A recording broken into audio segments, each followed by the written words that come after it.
ओम शांति। 22 मार्च 2024 के ईश्वरीय महावाक्य।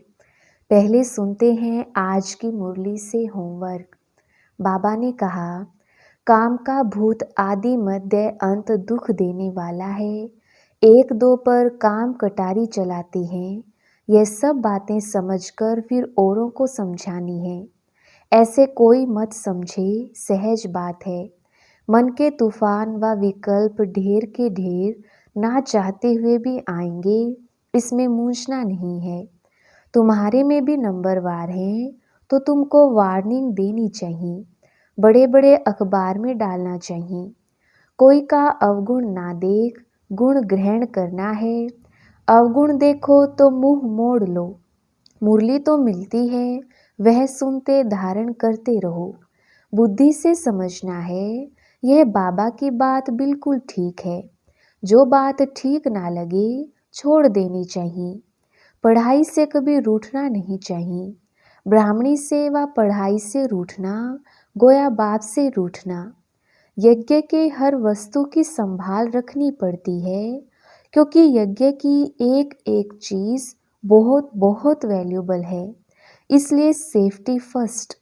ड्रामा अनुसार सब कुछ चलता रहता है, परंतु तुमको आंतरिक खुशी बहुत होनी चाहिए। और अब सुनते हैं ईश्वरीय महावाक्य विस्तार से। मुरली का सार। मीठे बच्चे, जितना समय मिले अंतर्मुखी रहने का पुरुषार्थ करो। बाहर मुक्ता में ना आओ, तभी पाप कटेंगे। प्रश्न, चढ़ती कला का पुरुषार्थ क्या है जो बाप हर बच्चे को सिखलाते हैं? उत्तर, पहला पॉइंट, बच्चे चढ़ती कला में जाना है तो बुद्धि योग एक बाप से लगाओ। फलाना ऐसा है, यह ऐसा करता है, इसमें यह अवगुण है। इन बातों में जाने की दरकार नहीं। अवगुण देखने से मुंह मोड़ लो। दूसरा पॉइंट, कभी भी पढ़ाई से रूठना नहीं।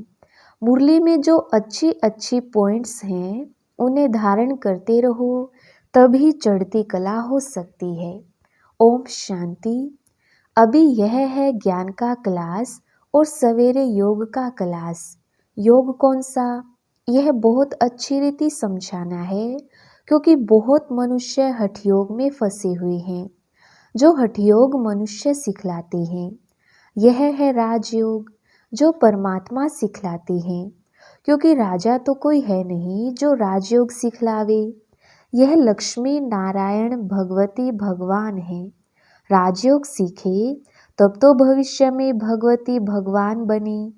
यह है ही पुरुषोत्तम संगम युग की समझानी। इसको कहा जाता है पुरुषोत्तम।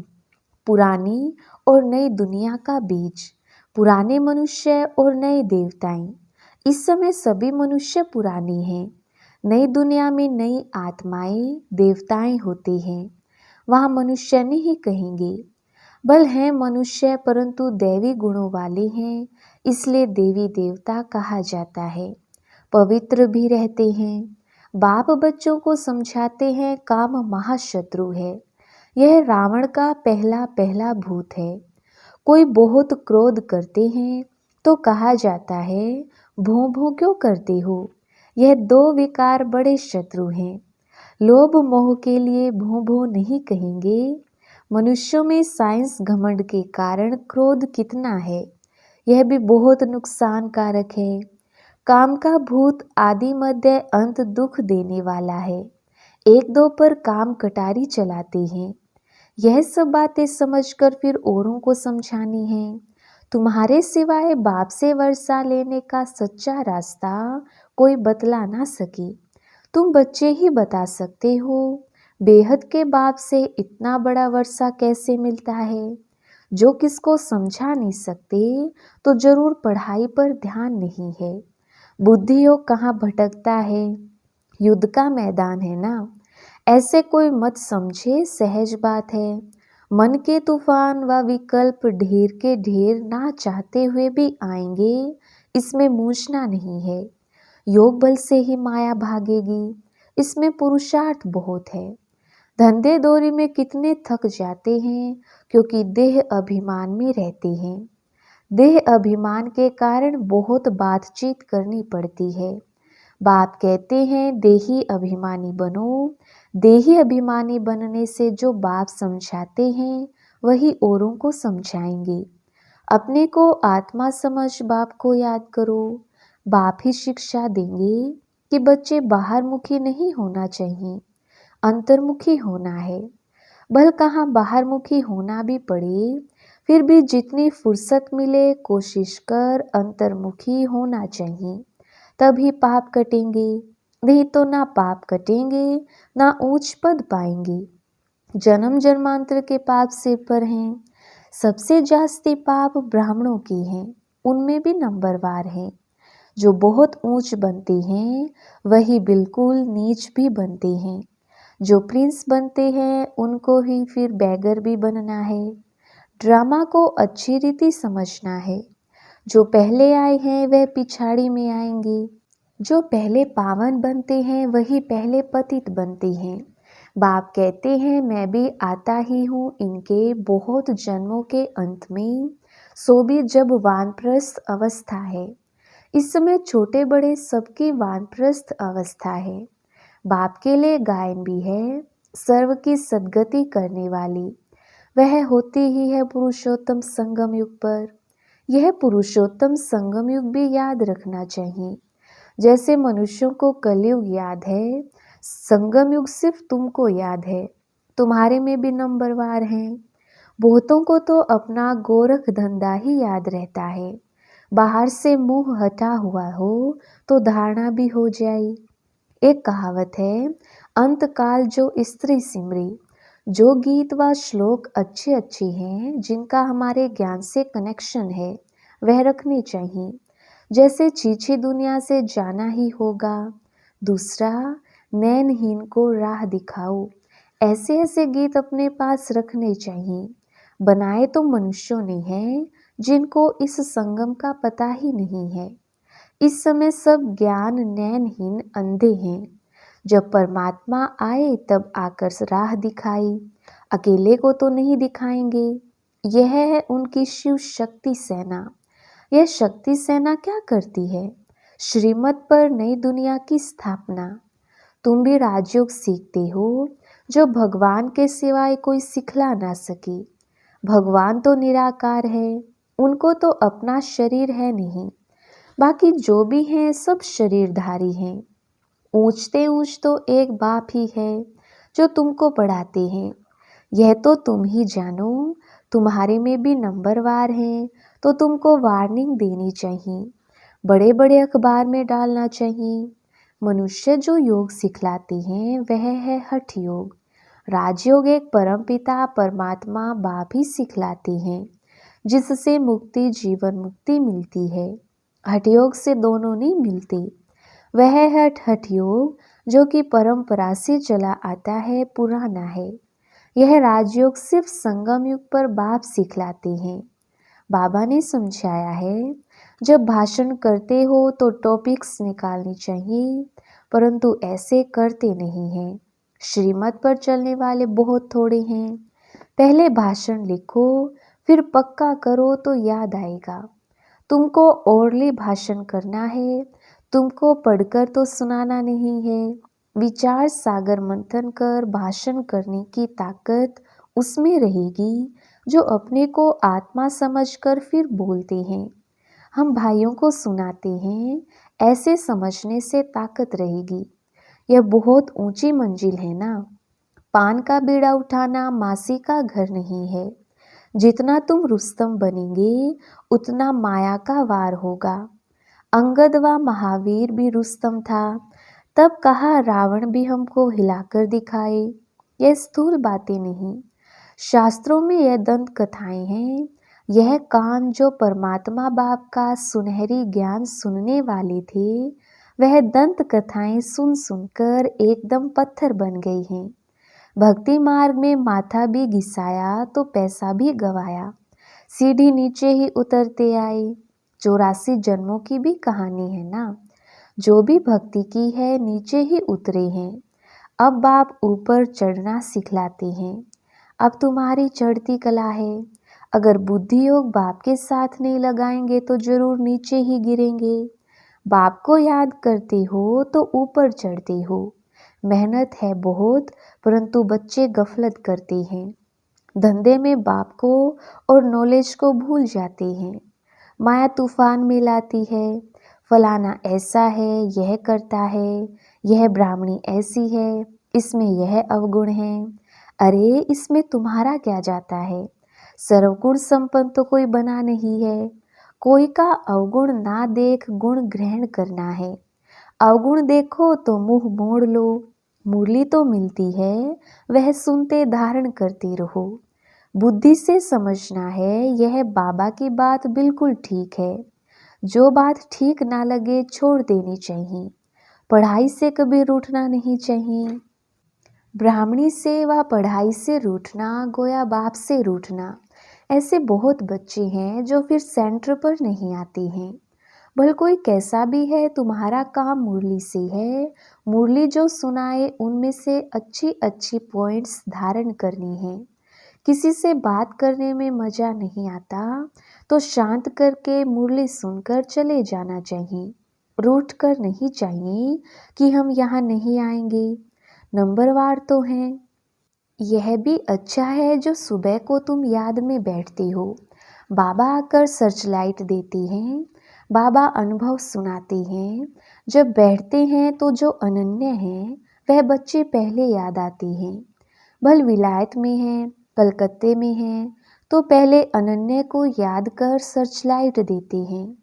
बच्चे तो भल यहाँ भी बैठे हैं, परंतु बाप याद उनको करते हैं जो सर्विस करते हैं। जैसे अच्छे बच्चे शरीर छोड़ जाते हैं तो उनके आत्मा को भी याद करते हैं, बहुत सर्विस करके गए हैं। तो जरूर यहाँ ही नज़दीक कोई घर में होंगे, तो उनको भी बाबा याद कर सर्च लाइट देते हैं तो सब बाबा के बच्चे। परंतु कौन कौन अच्छी सर्विस करते हैं यह तो सब जानते हैं। बाबा ने कहा यहाँ सर्च लाइट दो तो देते हैं। 2 इंजन है ना, यह भी इतना ऊंच पद पाते हैं तो जरूर ताकत होगी। बल बाबा कहते हैं हमेशा यही समझो कि शिव बाबा पढ़ाते हैं तो उनकी याद रहनी चाहिए। बाकी यह तो समझते हो यहाँ 2 बत्ती है और तो कोई में 2 बत्ती नहीं है, इसलिए यहाँ 2 बत्तियों के सम्मुख आते हैं तो अच्छी तरह से रिफ्रेश होते हैं। टाइम भी सवेरे का अच्छा है। स्नान कर छत पर एकांत में चले जाना चाहिए। बाबा ने इसलिए बड़ी बड़ी छतें बनाई हैं। पादरी लोग भी एकदम साइलेंस में जाते हैं। जरूर क्राइस्ट को याद करते होंगे। गॉड को जानते नहीं। अगर गॉड को याद करते होंगे तो शिवलिंग ही बुद्धि में आता होगा। अपनी मस्ती में जाते हैं तो उनसे गुण उठाना है। दत्तात्रेय के लिए भी कहते हैं वह सबसे गुण उठाते थे। तुम बच्चे भी नंबरवार दत्तात्रेय हो। यहाँ एकांत बहुत अच्छा है, जितनी चाहो कमाई कर सकते हो। बाहर तो गोरख धंधा याद पड़ेगा। 4 बजे का टाइम भी बहुत अच्छा है।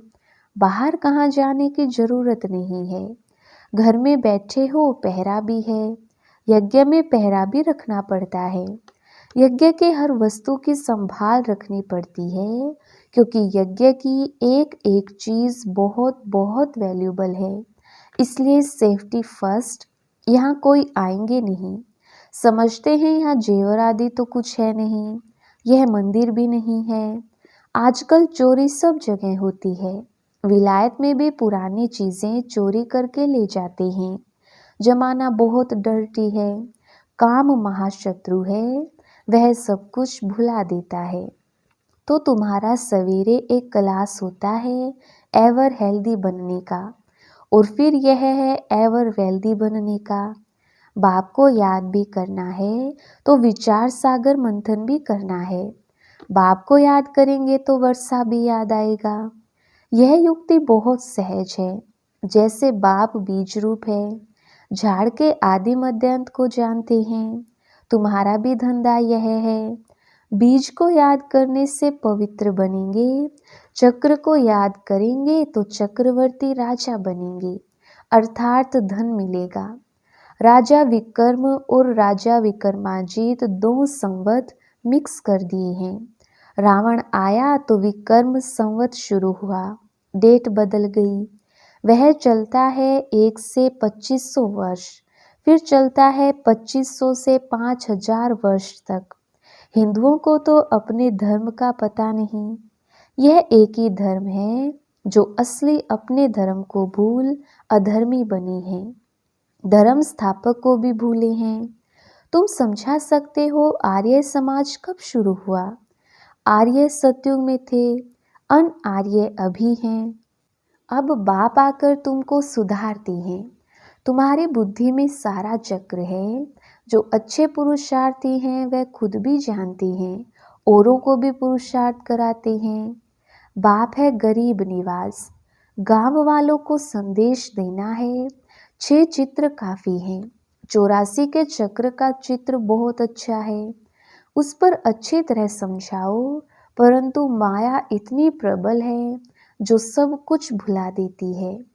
यहाँ तो दोनों लाइट इकट्ठी हैं, एक बाप की एक इनकी, दोनों जबरदस्त हैं। परंतु यह कहते हैं तुम एक ही जबरदस्त लाइट को पकड़ो। सब बच्चे यहाँ भागते हैं, समझते हैं डबल लाइट है। बात सम्मुख सुनाते हैं, गायन है तुम ही से सुनूं तुम ही से बोलूं। परंतु ऐसे नहीं, यहाँ बैठ जाना है।